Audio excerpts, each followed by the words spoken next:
Welcome, everybody. And for this episode, we've been doing this whole thing for a little bit where we invite two guests instead of one. It has worked out really well for us. And I thought that I would reach out to two of my heroes in the hobby, two of the biggest heroes that, to be honest with you, I don't know if I would have continued at a certain point if I didn't find both of your work. But today on NODNARB'S Closet, I have Veronica from Florencia Grotesque and Ana from Garden of Hecate. I got it right this time. Hey. All right. So yeah, it's a wonderful thing to have you guys both on. Ana, you always got shit brewing as far as the next project that you're working on. Are you guys working on anything right now within the hobby? Like any big projects or anything?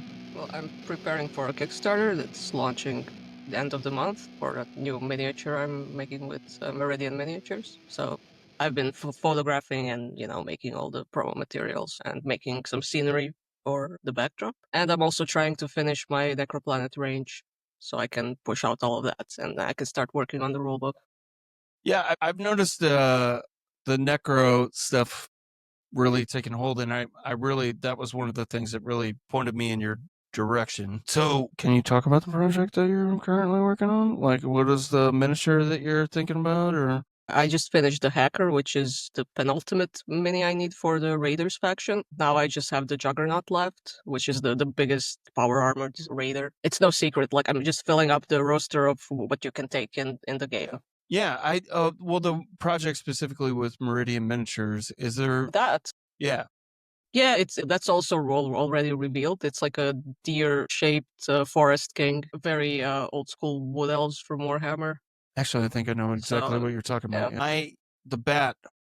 I have been waiting to use the bat heads of the mother vampire bat on something else. I've been wanting to kitbash them very much, but I'm trying to find the right miniature for them. So, anything specifically that you're working on, Veronica? Well, I'm writing 2 books. One of them is not miniature related. 2 books? And the other one, yeah, but I always have a lot of projects going on and big visions. Yeah. And can't always make them complete. Right now, I feel like I have the big project with miniatures where I make this entire dress, but it's a game terrain with miniatures and a complete world. And it's going to take some year more because it's very complicated. But it's a fun project to have to go back to, and it's going to grow. And when it's done, it's going to be really, really cool. But yeah, so I always have... It sounds that way. It's a crazy project. It's like the doll I made, but like human size, big, but you can wear it.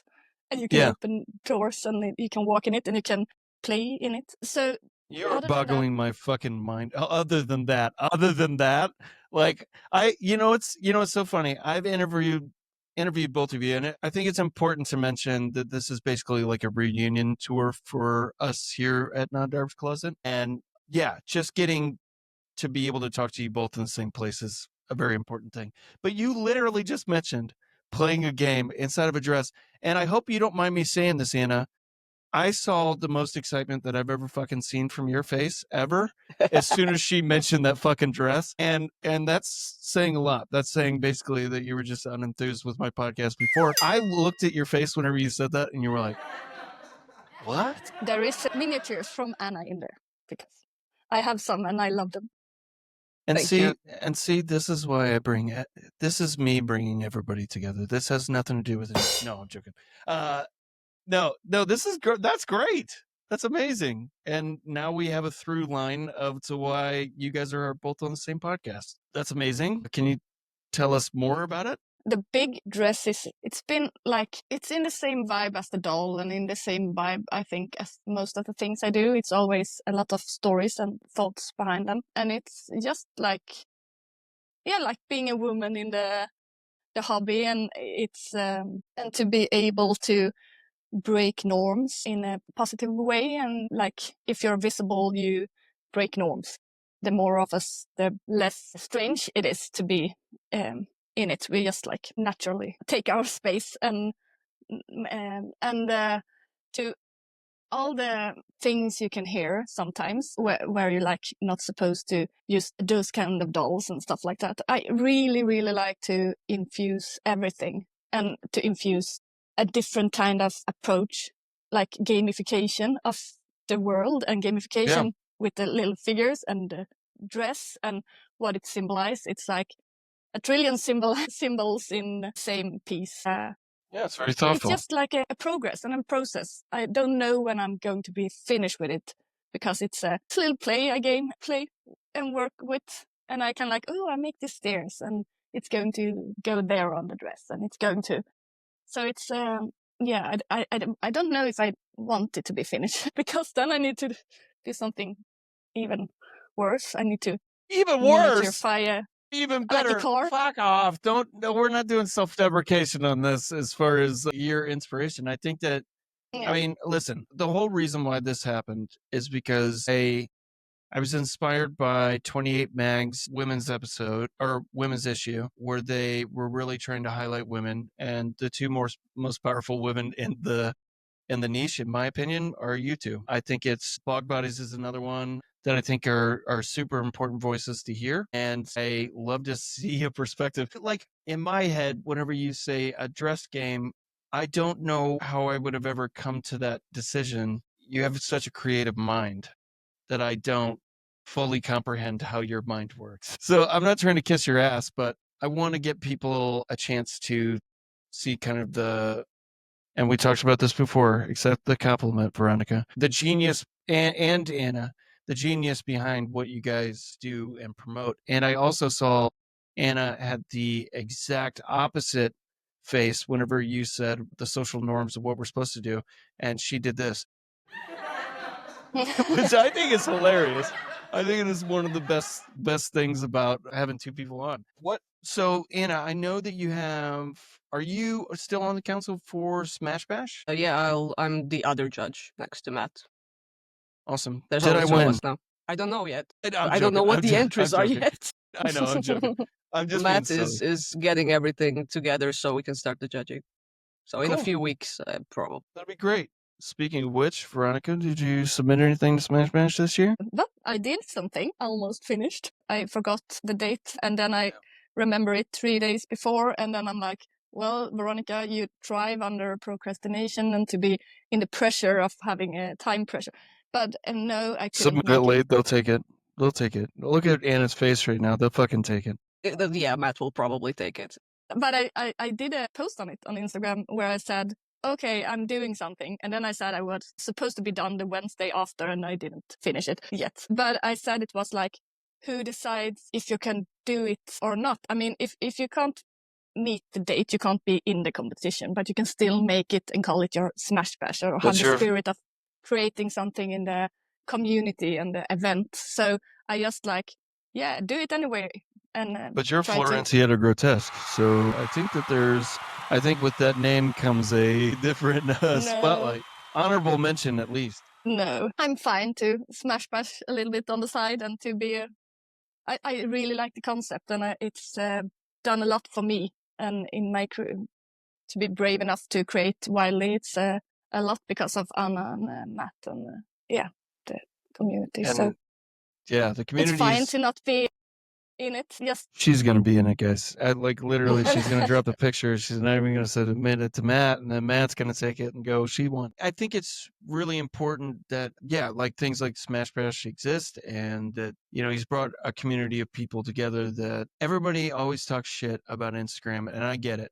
I understand. I'm one of those people that don't want to be connected to Meta whatsoever because of that broccoli-haired dickhead known as Mark Zuckerberg. But I will say it's brought a lot of people together, and Blue Sky is just not.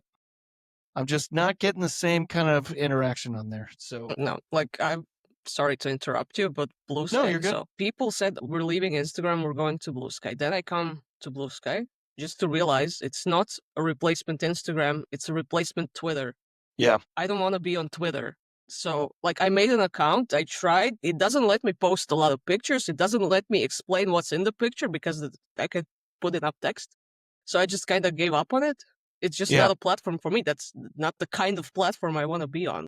Do you remember, Anna, whenever they were talking about, well, we're going to just be exactly like Instagram. We're going to be able to give you that feed where you can see all the pictures. Like they promised that, and it never happened. No, And it's like, I was one of those people that made the announcement that I'm going to leave Instagram because I didn't want to be a part of that with everything. And we're about to get into the political side. But yeah, I didn't want to be a part of that anymore. And I thought that that was a possibility, but unfortunately it's not. And it kind of sucks. But are there any games that you guys are playing that you have or not playing yet, but are very interested in? You obviously both have your very own games that one person is making a goddamn dress out of it. Is there any particular game that you are looking forward to or loving playing right now? Well, I will finally be trying the Wheeled next week, hopefully. The Wheeled, I Because I've haven't been, heard of that one. yeah, it's like it takes place in the woods. It's very folk horror-ish and body horror-ish. It's Okay. been live for a long time. Veronica, you know of it? Yeah, I've heard about it. I have seen it Yeah. being played, but I haven't tried it. It looks Wheeled. really interesting. Yeah, it looks really cool. What I'm gonna do with my brother, we're gonna use our orcs and some of the woodland creatures that I made to play like a skirmish in between the big battles, because we started playing battles, and now we're gonna do a skirmish, and I'm gonna use that as opportunities to try like skirmish games that I haven't tried before, like Necropolis 28 as well. I'm gonna incorporate that and do battle reports for that as well. I played a lot of Brawler Cane. Still, it's so small and it's easy to have focused because it doesn't take a lot of time. But I play a lot of role play every week. Yeah, I want to try everything, and I really like the skirmish tiny games. But I have so like reading rules. It's like, but when I have someone that knows the rules and they just show me, I'm a the fast same learner. way. Yeah. So I need a people. Yeah, I need to like get the people to come over to Sweden and play games with me. So I can One thing in learn them. particular that I love more than anything, I love buying books, but most of the time I do not read them. I want to be taught it. I was just recently taught how to play Cauldron from Dylan, White Tiger Tablecraft himself. Whenever I went to 3 Roleplay Con and I got to meet them in person, Evan, I got to meet a lot of people that I've interviewed, and Cauldron has to be my number one game right now. Barrett, could you put up a picture of Dylan blowing me a kiss because I hope he likes me? I'm joking.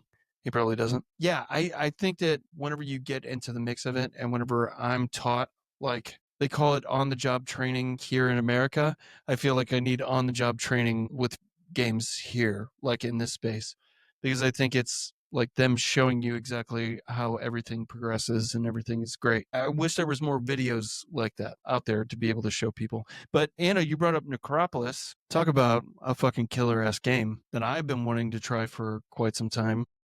Have you played a whole lot of Necropolis? I've never played it.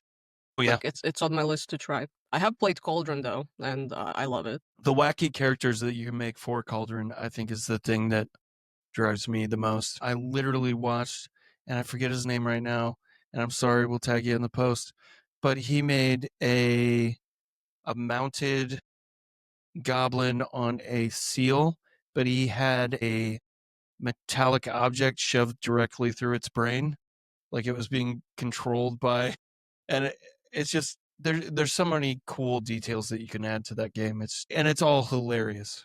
I think that's the thing, is the hilarity behind it is something that drives me to actually do that. All right, here's a very controversial topic to talk about. A lot of people were very upset about Trench Crusade and calling it a indie game. They are now equally upset at the idea of 1490 Doom. How would you respond to that? They were upset about calling it an indie game. Yeah, because it raised so much money, and is it considered an indie game after it makes so much money? Do you guys kind of share that sentiment? It's still an indie game. It's just done a lot more professionally than a lot of other indie games. Yeah, I know that sounds funny whenever I say it, but there's a lot of contention, at least in the United States, of like what is an indie game if it makes $2 million or whatever.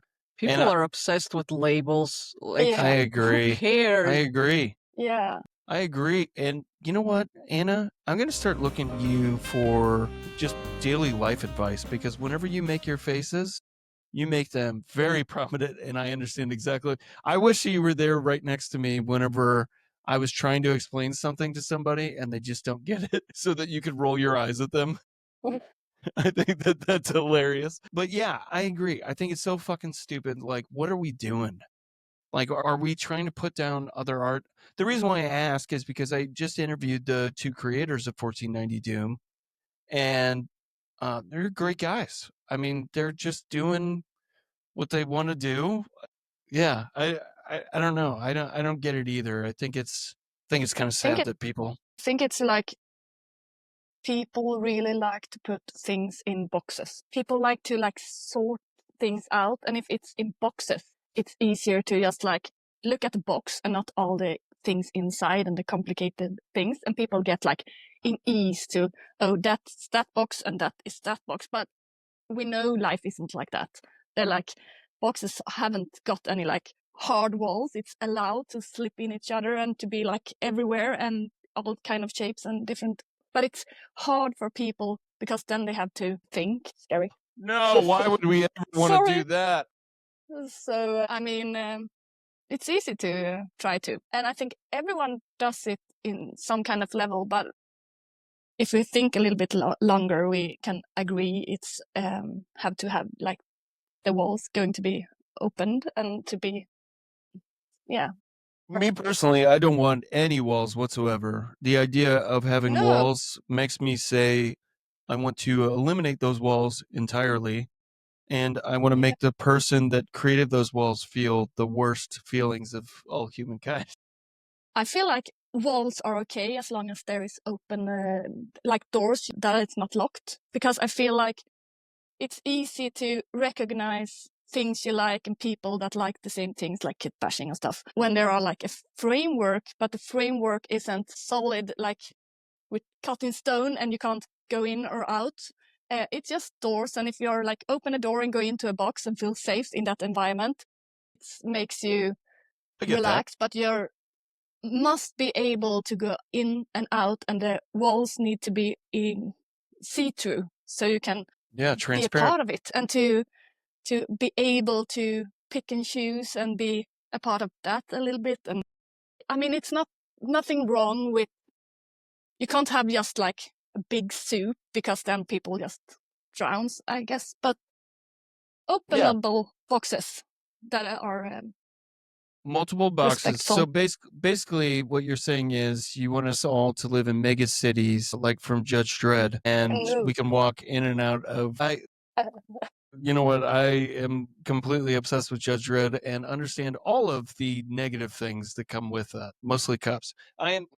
So I'm fully on board. Yeah. So I think that leads us into kind of like talking a little bit about a more political climate. You both have seen kind of what's happening over in the US, I'm sure, and some of the kind of more hateful rhetoric. Veronica, you and I talked a little bit about some racism going on in your country.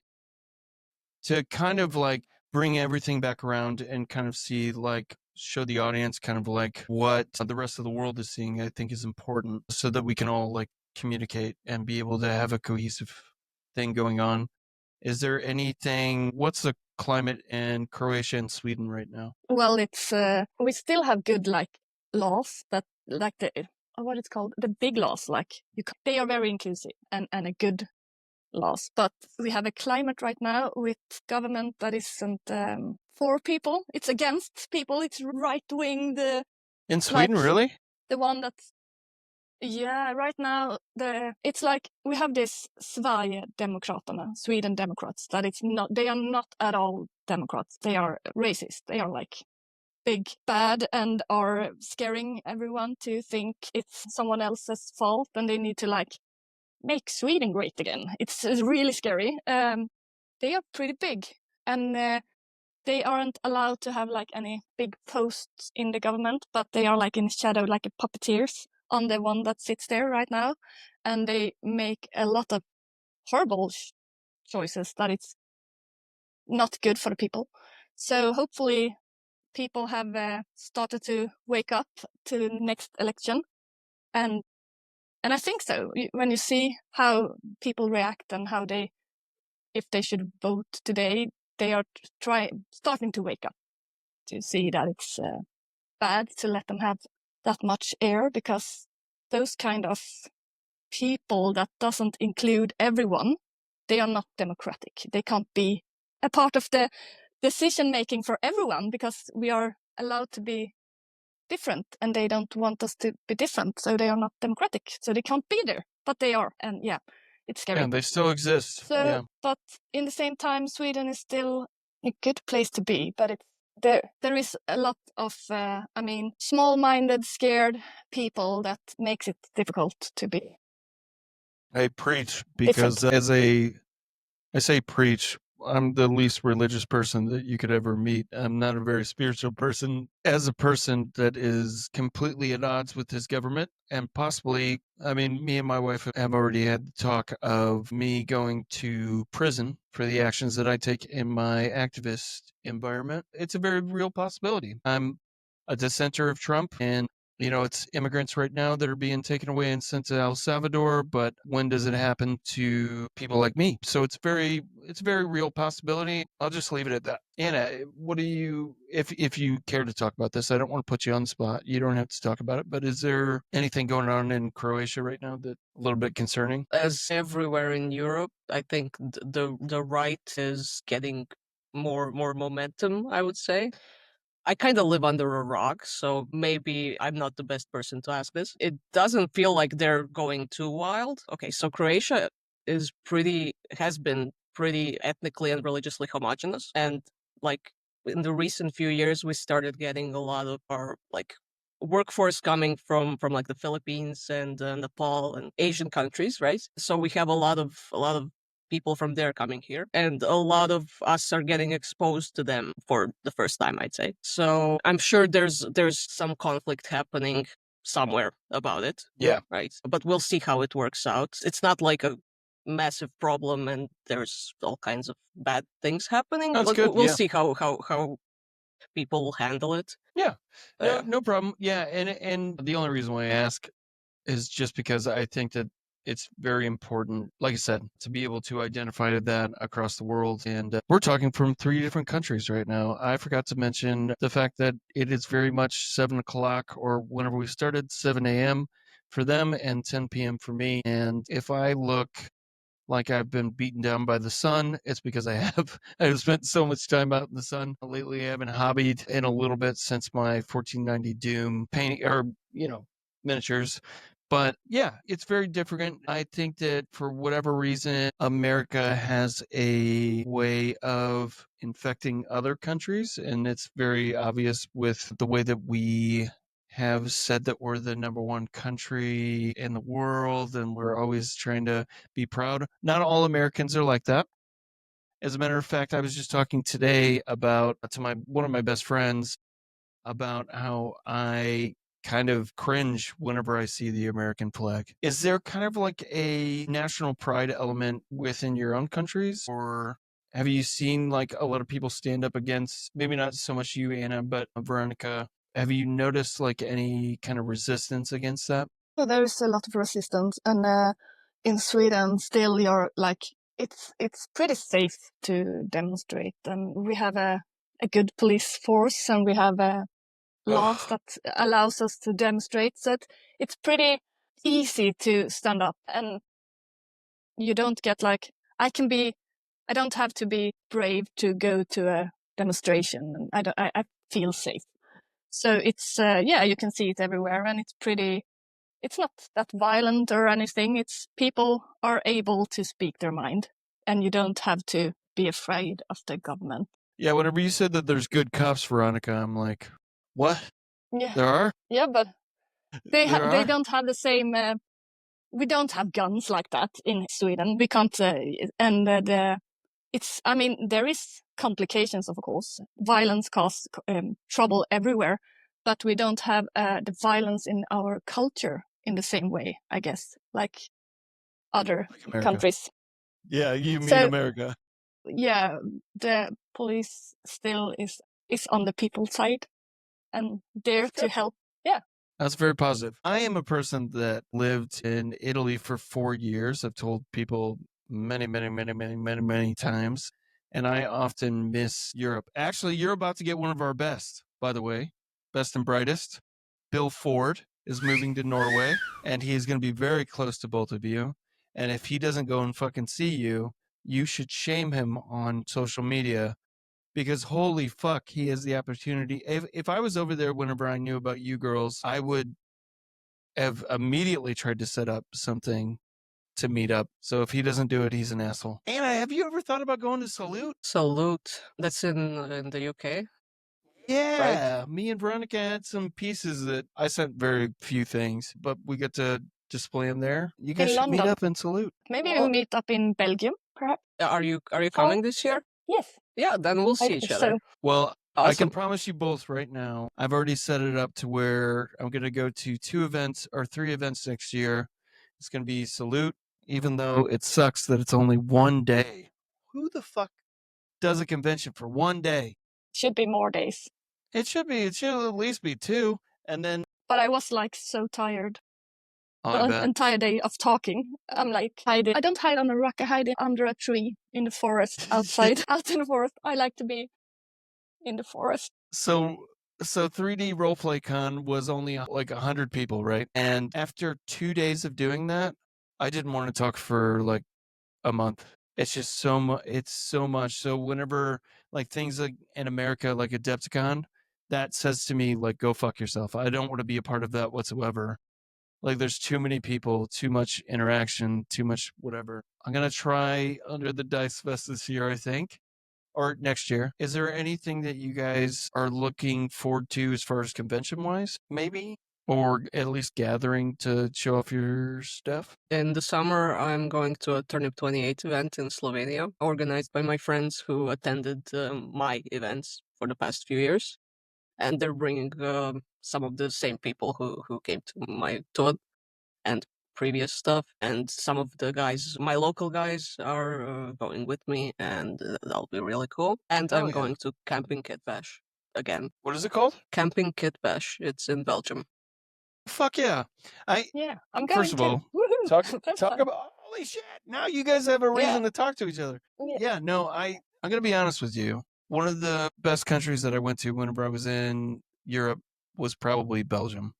I think it's their food. But I will bring up the fact that we tried to ride the train and we were interrupted by somebody jumping on the tracks, which apparently happens pretty often. Which I don't know why I thought I should bring that up, but it happens. So, But yeah, I would, dude, that's awesome. Yeah, I think it's super important to go to those cons. I didn't before, and I forced myself to go to that 3D role-playing con, and it's changed my life. I think for the better as far as like playing games. And Turnip 28, Anna, aesthetically is one of the most pleasing things that to my eye ever.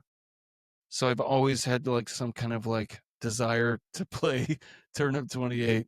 And I've just never, just because it's gorgeous. Veronica, by Bolter and Blade John. Do you remember him from Salute? So me and him are really good friends, and he was like really harping in about talking about your stuff and the group of people that you guys were with.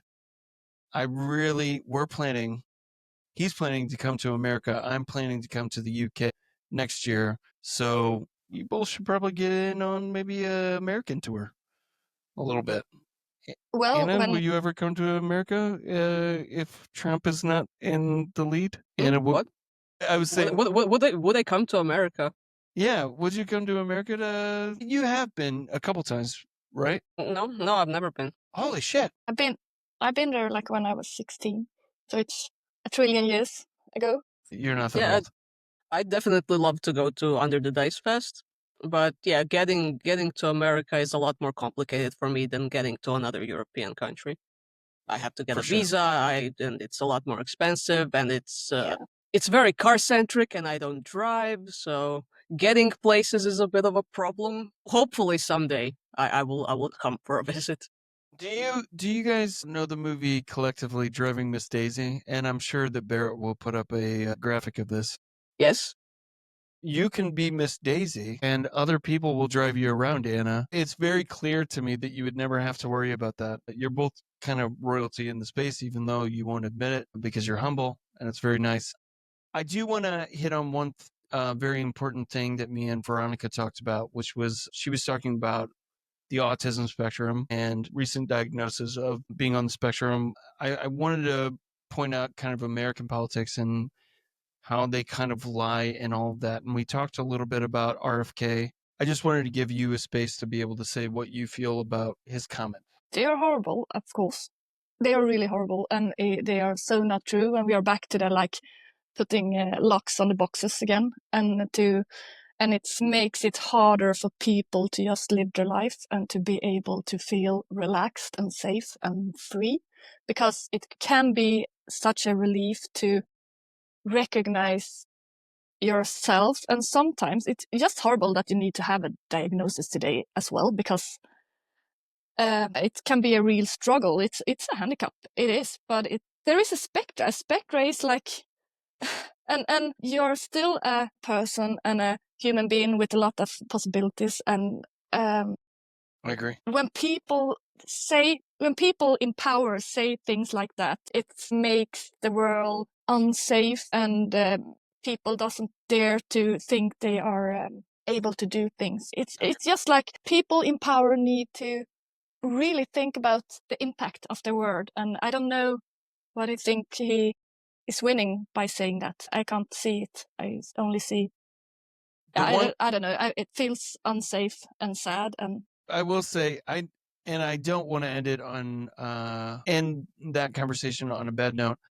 The one thing that I would say, Veronica, that I think is very important is that I'm a person that has steeped themselves from where I grew up in negative things like that, has seen all the negative things that America has to offer. And the one thing that I can say that's positive about that is the reaction to those comments is not positive here, regardless of what anybody will tell you. If anything, most of us are calling for heads on pikes, I think. But that being said, let's go into Kindness Corner, which is one of the things that you guys have both done before. Right now, I have a human being that I recently just watched on 60 Minutes, the world famous TV show, news TV show, about an individual known as Lucky Palmer. He is a piece of shit that exists because Elon Musk exists. And he's one of those rat-tailed fuck faces that has a goatee from the 80s and a mullet and a Hawaiian shirt. And he thinks he's so cool, so awesome all the time. He's building weapons now after making the Oculus. He was the founder of the Oculus. So I don't know if you guys know who RFK is. I know Veronica does. But let's just go ahead and have a graphic of RFK being dropped down into poop water, which is what he, on Mother's Day, decided to swim in Washington, D.C. And let's drop him like a bomb onto... Is there any bit of kindness that you all have received from the hobby? Somebody that's done something for you, or something you've seen within the hobby that kind of drives you to be a better person? When we've been on hold for 25 minutes while they're trying to think of something positive. I'd actually like to thank all of my local hobby friends, like especially the association, the club. I've been a member for the past 18 years, which I'm leaving now. But yeah, all those people who I can meet in person and game with and just talk about the hobby with in person, because it's a solitary hobby. I can do this without having people around who do it, but having them just makes it so much better. And I'm lucky that I have that. Not all of them are interested in this particular niche of the hobby that I'm in. Some of them are. But still, those who aren't, we can talk about the hobby in general. And a lot of them are my friends. They have been my friends for those 18 years. What made me think of that is because I got contacted by someone recently with the question, like, I have no people around me who are into this stuff. What do I do? What did you do if you do have friends? And like, they've just kind of appeared along the way. Like, I don't know what to tell you. I'm sorry. Yeah, it's hard. It's hard. Yeah, it's difficult. I think it's just communication and reaching out to people whenever I know like us all were like, well, I don't know your age, Anna, but I would imagine that we're all around the same age. I'm 39 in October. I'm 33. Oh, wow. Holy shit. I'm 41. Yeah. And here's the other thing, Anna. Before we get to Veronica's kindness corner, I do want to point out that every single chance that Veronica gets to talk about how old she is so fucking funny to me because you don't look like fucking past 30. Like, what are you talking about? Like, 40 is the, like, for me, 39 is like the new 29. Like, all of our parents, like, aged so much worse than we did. And it's probably because of all the hateful rhetoric that they espouse. But see, I know whenever I win something because Anna laughs at it. Every single time that I get a chuckle out of Anna, I know that I've at least got a little bit of gold left. Veronica, what do you think about kindness? Yeah, but I feel like the community grows and grows and grows. And when I went to Salute and they said like last year's Salute, there was like some people just standing in a little corner talking, and now we had like this kit bash corner ship in the middle with a lot of people coming and talk, and there was like a huge party afterward in and people really like starting to connect in real life too. And I feel it's awesome that it just grows and grows and people get braver and braver and embrace each other. And I feel like when people ask me, like what Anna said, how to find people, for me it was Mash Bash actually, and to be a part of it, not for the competition but for the like hobby event and the things where you should have like easy way in to talk with people. I'm very social awkward, and when I get nervous I can't speak English, and so it's hard. So Yeah, I get. but it was a good way to interact, to be in those events, and not for the competition like who paints the best or who, because creativity can't be measured, but it can be a way to connect and to be a part of, so you can compete with yourself but in a competition, and it's just a good thing if you win, but it's not the big part of it. It's just to be a, so I would say, yeah, the community is, I thank the entire community for Flourishing. I think it's being able flourishing. to, yeah, flourishing. Yeah, Yeah, I think like fluorescent. like Same Florentiana, word. grotesque. It's so weird. I will say, I've been trying to, because I feel bad that I put people on the spot to like explain a bit of kindness that they've had. So I've in turn tried to explain a bit of kindness whenever I think of it on my behalf. And I will say, I made a joke before about, did I win? I do not give a flying fuck if I win. And the idea of a competition, that's the reason why I don't go for Kill Team or anything like that. That's the reason why whenever I played, I used Slug Wizards Warband in Cauldron, and they did describe them as like brain dead and stupid and very like just shambling all over the. And my first thought was, I don't give a fuck if I lose. I want to play them like they should be played, as dumb as shit. And that's my end result. That's the beautiful thing about that. So the one thing I would say on Kindness Corner is that competition, go fuck yourself. I don't care if you're into it, but I think that is very important to build a sense of community and share stories like humans did all those thousands of years ago. And that's how we kind of like exist and are happy with our lives, is if we have these stories along with it. It's not always about the serious stuff. To me, I live for stories that do not involve real life. And I think that can connect to most people.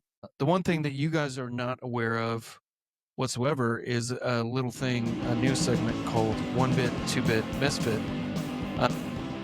Little bits of anarchy throughout the world that you can do to show your outward support for society. And I won't put you guys on the spot, but if you guys have anything that you want to say to be able to, I know mine is communication, being able to talk to people about, for me, it's doing this podcast, be able to talk to people all over the place, whether it be in the US or abroad, and be able to decriminalize all of the American people from the acts that are going on right now. And I did mention this. The only capitalist thing about me right now is that I am trying to sell these stickers, 2 for $6 and shipping, and I may even pay for your shipping if you're abroad, but I'm trying to donate all the proceeds to the Palestinian Children's Relief Fund because I think it's super important. And what I recommend you doing with these stickers is putting them on Tesla trucks, putting them on your local building that may be supporting the democratic whatever from Sweden that are not actually democratic. I think you should fuck up any chance. I think that stickers are the number one way of getting graffiti across super fast in society. And I think the way to do it is having my logo with a Palestinian flag behind it. If the cops hit me up, I'm going to be like, hey, I sold these fucking stickers and people did what they will with them. But what I'm promoting right now is that you put them on anything that says Tesla, anything that says Trump, go fuck yourself, put them on that. Is there any, if you girls don't have that, that's fine. I saw a little bit of a smirk from Anna, so I'm thinking that she's. We have Teslas here, okay, but I don't think we're gonna find any Trump propaganda hanging around. That's a fair statement. I mean, people in Sweden in general, I mean, when you hear American talk about it, they say like they have so much impact and they are like I'm a history teacher. I know how a history book in different countries look like, and it's not the same why we teach history, and it's supposed to be taught like we learn from yesterday to live today and make tomorrow better, and that's how it is in Sweden. The way why in school we teach history, and it's not the same in America or different countries. But I mean, when a lot of the majority think about what's going on everywhere, but then we forget what's going on in our own countries. But we see Trump as scary and horrible, and we just wonder how it can be like that. It's scary to see, like in America. We like think, is this real? Is it really going on? This is just insane. So people in Sweden in general doesn't look at America with other eyes than, is this like happening? Yeah. It's like we are standing in shock and thinking it's scary and it's just wrong. Well, I feel like I could cross the border into Canada and claim political asylum. I'm going to be honest with you. Since I was a kid going through the George W. Bush era when the Tea Party was created again, and the amount of racist propaganda that's been pushed over the years, I was just as shocked as you living here. It's kind of the worst, to be honest. I don't want to be a petri dish for the rest of the world, but I feel kind of like we are, like a testing ground for it, and it is scary. And I understand that. The one thing that I would say is a positive is that, yes, it is scary, but I think people need to find more of their voice and do it any way possible that they can. So I think a little bit of anarchy, from what you're saying, Veronica, not trying to speak for you, is speaking up and saying your piece and not being cordial about it, telling somebody to go fuck themselves. Can I hear you both say go fuck themselves? But I say, I've changed that because I don't like any kind of violence. I don't want to choose violence against violence. I say not go yourself. I say go educate yourself. I've also made a little meme with me holding up my finger, but it's a book. So go educate yourself, I will say to everyone, because I feel like that's a more sane way to get the world on their foot, because I think so many live in a little house where they are scared and just read a lot on the media and stuff and doesn't know. And when you don't know, you get afraid and then you do either your silence or you do bad things. So if you educate yourself, I says that to everyone. So I will say, go educate yourself. And that's how we save the world. That honestly is probably that's going to connect with a lot of people. I agree. I think for me, I'm a very brash human being. Communicate in a very different way from you. You're a very sweet person. And I'm just growing up around this so long that it feels almost abusive. So I lash out much like what they've called people like me, which is terrorists. And I proudly hold that title that people have called me. I proudly hold on to that, and I embrace it because honestly, if anybody likes Star Wars here, and I don't love Star Wars, but I do love things like Andor, where it speaks of revolution and taking care of oneself. And so I'm sorry if that came off as a little bit like go fuck yourself type of deal, but I think that's great. I want to end this today with letting you guys know I really appreciate how easy it was to hit you both up and you immediately agreed. And me and Anna's conversation, she thought that I was saying like right now, and I told her I laughed out loud, and I just thought it was so funny. I really do appreciate how easy it was to get you both together, and you guys don't have to wake up in the morning at 7:00 and talk to somebody, but you give me that opportunity, and I really do appreciate it. And is there anything that you want to plug right now? I know, Anna, you got a Kickstarter going on. Veronica, you've already talked about your dress. I would like to see the dress eventually sent to me. Anna, where can they Anna find that? The Kickstarter is, I don't know when this episode is coming out. Should Do you have any be idea? in like 3 or 4 days. Maybe a Okay, week.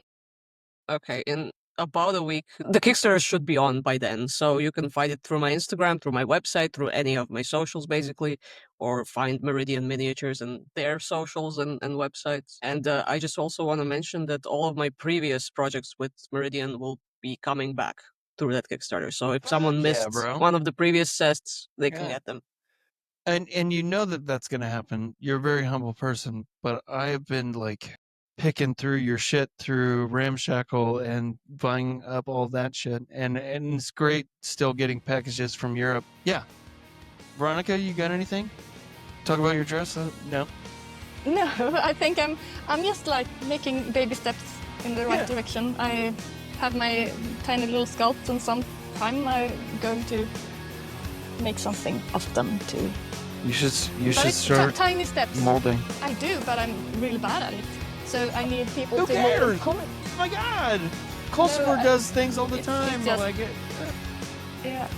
But I do. I had my like tiny creepy jars, and I sculpt a lot. But I'm too scattered everywhere, so I can't like focus and do something with them yet. But I'm getting older, and So you heard it firsthand. She is putting out a new line of miniatures coming to your door next week. Thank you both so much. I need a manager though. I'll do it. Yeah, I elect myself. Thank you both so much. I really appreciate it, and I hope you have the day that you deserve. And to me, the day you deserve is wonderful. And I hope after we get off this phone call, you can talk shit about me to death to your kids or your significant other or your brother. And I really appreciate it. Thank you so much, and have a good night. Thank you. Thanks for having me again. Same. Of course. Thank you. Hello, this is Barrett from the ATI Podcast, here to talk about the MANIC Compression Group. The various podcasts that make up the MANIC Compression Group include ATI Podcast, Waxing On with R&J, NODNARB'S Closet from EDAW'S, and It's Just Two Movies. The MANIC Compression Group is a voice for the voiceless, a platform for those dream chasers. The various creative arms of the MANIC Compression Group all have one goal in mind, and that is to bring a spotlight to underground artists and amazing artistic works.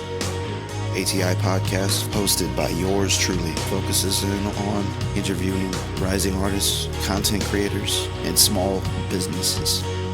Waxing On with R&J, hosted by brothers Ridge and Jake Jackson, gives love to physical media. It promotes purchasing physical media as a means to support artists, album reviews, details on production and audio quality on various formats, all with the end goal in mind to give some love to some amazing artists. Outside of the physical media love, you're going to get reviews on recent concert going experiences, as well as local show calendars.